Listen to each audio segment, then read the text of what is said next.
I endured 3 years of abuse at the hands of my mom's common-law partner, and he ended up murdering my mother and grandmother on my grade 8 graduation day, something that I witnessed. So after this incident, I was thrown into the child welfare system and ended up living on my own at 16.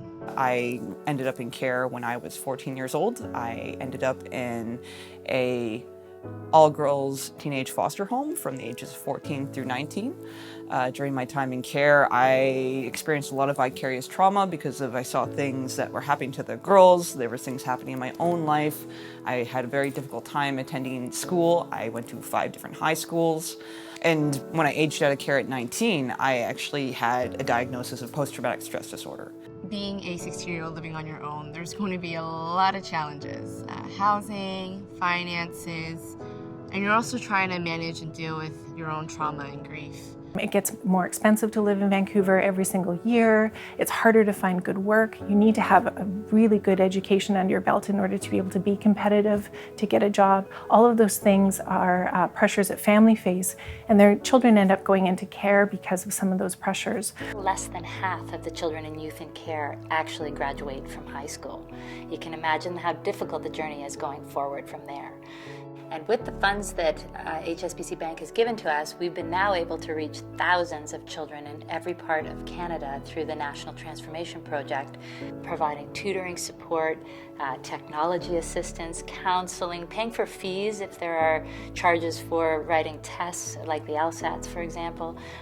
Any aspect of their education can be supported through the generosity of HSBC Bank's funding. I think youth in care already face a number of great hurdles in life, and one of the common denominators of success in society is a great education. So at HSBC we believe, well, we can eliminate one of the hurdles by creating an opportunity to give these children an education. The Children's Aid Foundation approached us, and we were able to put together the HSBC National Transformation Project. So every young person in care is going to have a different experience. When they walk in the door, we can ask them how things are going and decide what would work to help them succeed in school. The HSBC National Transformation Project provides funding that allows us to be able to adapt to what it is that they need to keep them attached to school. So if they have been moved many times from foster placement to foster placement and school to school, we can provide them with tutoring, for example, that gets them caught back up again.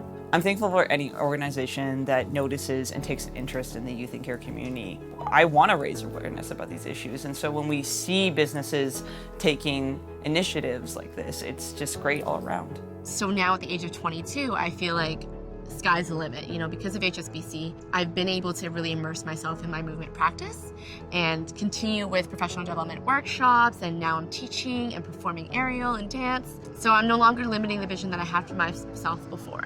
Things would have been completely different for me if these education grants hadn't been there. I wouldn't have been able to overcome mental health. I wouldn't have been able to go to university. I wouldn't be able to continue my career in advocacy and do what I do for my community if those hadn't been available.